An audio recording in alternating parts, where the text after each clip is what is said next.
चलो टूटे हुए ख्वाबों को फिर से जोड़ते हैं, हौसलों की आग से तकदीर को मोड़ते हैं।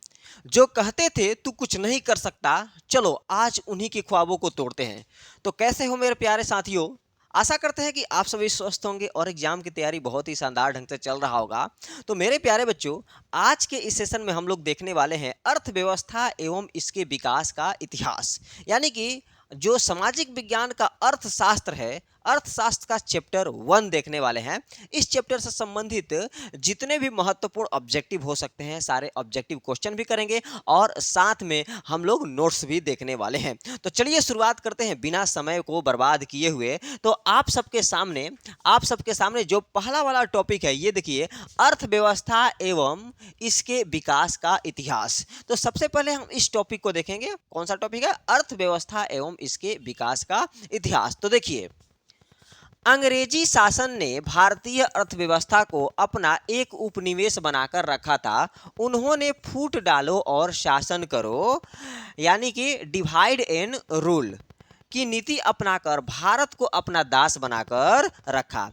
ब्रिटिश शासन के पूर्व भारतीय अर्थव्यवस्था कृषि प्रधान होने के बावजूद उद्योग, व्यापार, यातायात, आधारभूत संरचना में अन्य कई महत्वपूर्ण देशों की तुलना में अच्छी स्थिति में थी। लेकिन शोषण एवं दमनकारी नीतियों के कारण भारत की स्थिति जर्जर हो गई। तो मेरे प्यारे बच्चों, देखिए, जब हम अंग्रेजों के गुलाम नहीं थे, यानी कि जब हमारे ऊपर अंग्रेज शासन नहीं कर रहे थे, उसके पहले हमारे देश की स्थिति बहुत ही बढ़िया हुआ करता था।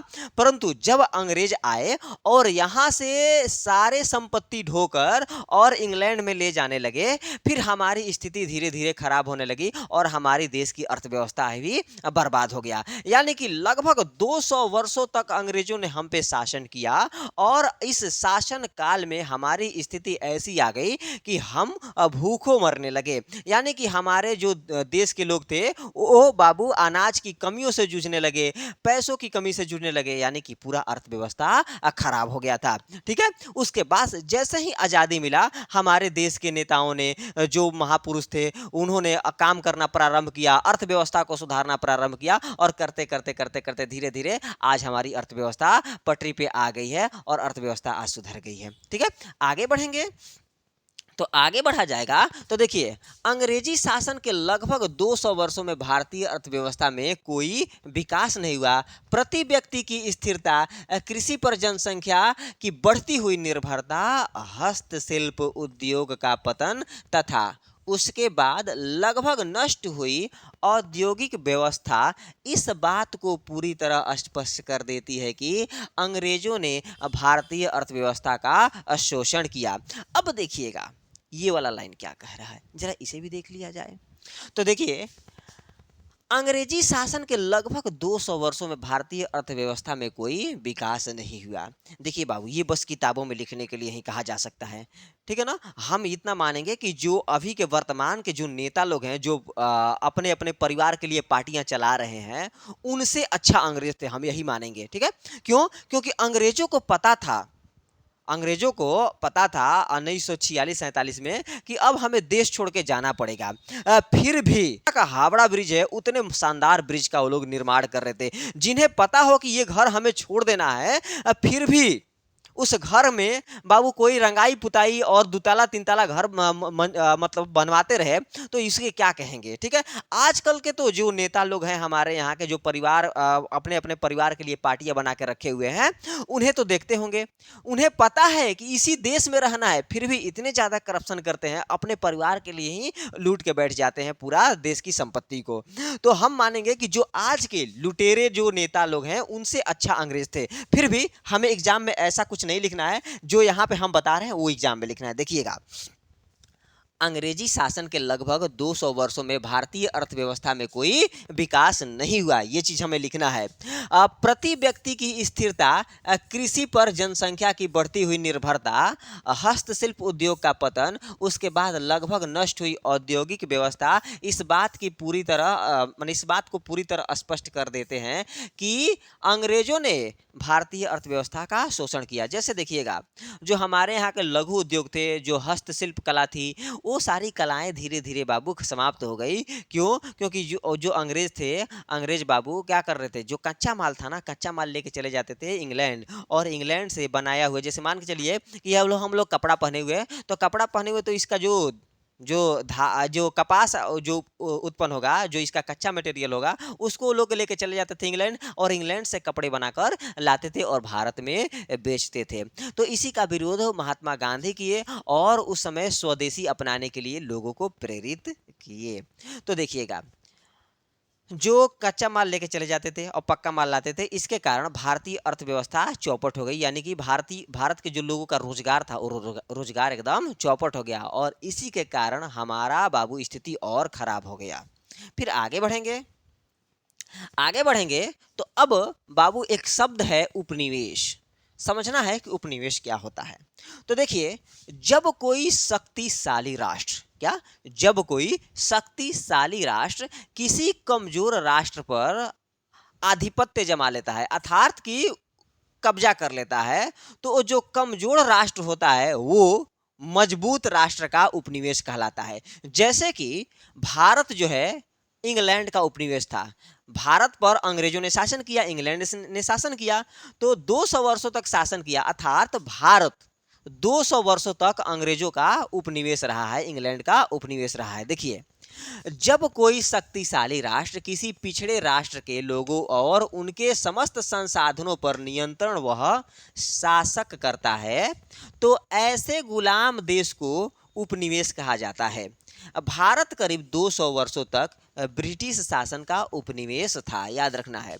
यानी कि जो हम लोग भारतीय हैं, यानी हमारा जो देश भारत है, ये भारत लगभग 200 वर्षों तक अंग्रेजी शासन का उपनिवेश रहा है।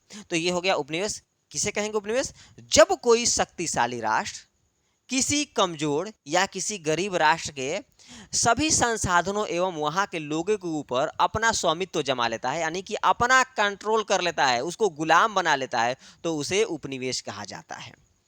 हो गया। अब बढ़ेंगे आगे, और आगे आइए, आगे देखिए, अर्थव्यवस्था का अर्थ देखना है कि अर्थव्यवस्था का अर्थ क्या होता है। तो वे सभी क्रियाएं जिनसे हमें आय प्राप्त होती है, आर्थिक क्रियाएं कहलाती है। याद रखिए, जो अर्थव्यवस्था का अर्थ समझना है, उससे पहले हम लोग थोड़ा सा आर्थिक क्रियाएं समझ लें, उसके बाद से हम लोग अर्थव्यवस्था का अर्थ समझेंगे। तो देखिए, वे सभी क्रियाएं जिनसे हमें आय प्राप्त होती है, आर्थिक क्रियाएं कहलाती है। अर्थव्यवस्था एक ऐसा तंत्र या ढांचा है जिसके अंतर्गत विभिन्न प्रकार की आर्थिक क्रियाएं संपन्न होती है, जैसे कृषि, उद्योग, व्यापार, बैंकिंग, बीमा, परिवहन तथा संचार आदि क्रियाएं संपन्न होती है। तो याद रखिएगा कि वे सभी क्रियाएं जिनसे हमें आय प्राप्त होती है, आर्थिक क्रियाएं कहलाती है। जिनसे हमें आय प्राप्त हो उसे आर्थिक क्रिया कहते हैं। ठीक है। उसके बाद से अर्थव्यवस्था एक ऐसा तंत्र या ढांचा है जिसके अंतर्गत विभिन्न प्रकार की आर्थिक क्रियाएं संपन्न होती है। अब अर्थव्यवस्था एक ऐसा ढांचा या तंत्र है जिसके अंतर्गत विभिन्न आर्थिक क्रियाएं संपन्न होता है, जैसे कि कृषि हो गया, उद्योग हो गया, व्यापार हो गया, बैंकिंग, बीमा, परिवहन, संचार इत्यादि ये हो गया। फिर देखो बाबू, अर्थव्यवस्था का प्रमुख कार्य क्या होता है, ये जरा देख लीजिए। तो देखिए, प्रत्येक अर्थव्यवस्था दो प्रमुख कार्य करती है। याद रखिएगा, प्रत्येक अर्थव्यवस्था जो होता है वो दो प्रमुख कार्य करता है। पहला जो कार्य है वो हमारी आवश्यकताओं की पूर्ति करना है, यानी कि जो हमारे लिए उपयोगी वस्तुएं हैं उन्हें पूरा करना। और दूसरा ये होता है रोजगार के साधन उपलब्ध कराना, यानी कि लोगों को नौकरी उपलब्ध करवाना। तो यहाँ पे दो चीज है, तो आइए देख लेते हैं। पहला अर्थव्यवस्था का कार्य है लोगों की आवश्यकताओं की संतुष्टि के लिए विभिन्न प्रकार की वस्तुओं एवं सेवाओं का उत्पादन करना। पहला क्या है, तो लोगों की आवश्यकताओं या संतुष्टि की पूर्ति के लिए विभिन्न वस्तुओं और सेवाओं का उत्पादन करना, जो अर्थव्यवस्था का प्रमुख कार्य है। दूसरा है लोगों को रोजगार के अवसर प्रदान करना। दूसरा, लोगों के लिए रोजगार के अवसर प्रदान करना अर्थव्यवस्था का मुख्य कार्य होता है। तो अभी तक हम लोग 3 टॉपिक पढ़े हैं और 3 टॉपिक से जितने ऑब्जेक्टिव क्वेश्चन हो सकते हैं उन्हें अब हम करने वाले हैं। तो मेरे प्यारे बच्चे आइए ऑब्जेक्टिव क्वेश्चन देखा जाए। पहला वाला क्वेश्चन है कि भारत कितने वर्षों तक अंग्रेजों का गुलाम रहा? बताओ, भारत कितने वर्षों तक अंग्रेजों का गुलाम रहा? तो 200 वर्षों तक अंग्रेजों का गुलाम रहा। याद रहेगा? याद कर लिया लो बाबू, बढ़िया बढ़िया से। एग्जाम बहुत बढ़िया से देना है, तैयारी बहुत बढ़िया से करना है, रिजल्ट बहुत ही अच्छा लाना है। तो देखिए, भारत को किस नाम से जाना जाता था? मेरे प्यारे बच्चे बताना है कि भारत को किस नाम से जाना जाता था। तो भारत को सोने की चिड़िया के नाम से जाना जाता था। याद करके रखना है, ये वाला क्वेश्चन बहुत ही इंपॉर्टेंट है। आइए देखा जाए। अगला है कि जब कोई शक्तिशाली राष्ट्र किसी पिछड़े राष्ट्र पर शासन करता है तो उस राष्ट्र को क्या कहा जाता है? जब कोई शक्तिशाली राष्ट्र किसी पिछड़े राष्ट्र पर शासन करता है तो उसको क्या कहा जाता है? तो अभी अभी बताए हैं, उपनिवेश कहा जाता है। उपनिवेश कहा जाता है, याद करके रखना है। चलिए, पहला हो गया। तीसरा क्वेश्चन हो गया। अब आते हैं अगला वाला क्वेश्चन। तो अगला वाला क्वेश्चन देखिए, कह रहा है कि भारत लगभग कितने वर्षों तक ब्रिटिश उपनिवेश था? तो भारत लगभग 200 वर्षों तक ब्रिटिश उपनिवेश था। तो ऑप्शन सी इसका सही जवाब हो जाएगा। नेक्स्ट वाला क्वेश्चन है कि अर्थव्यवस्था किससे संबंधित है? बाबू, अर्थव्यवस्था किससे संबंधित है? तो अर्थव्यवस्था आर्थिक क्रियाओं से संबंधित है। अर्थव्यवस्था आर्थिक क्रियाओं से संबंधित है, हमें याद करके रखना है।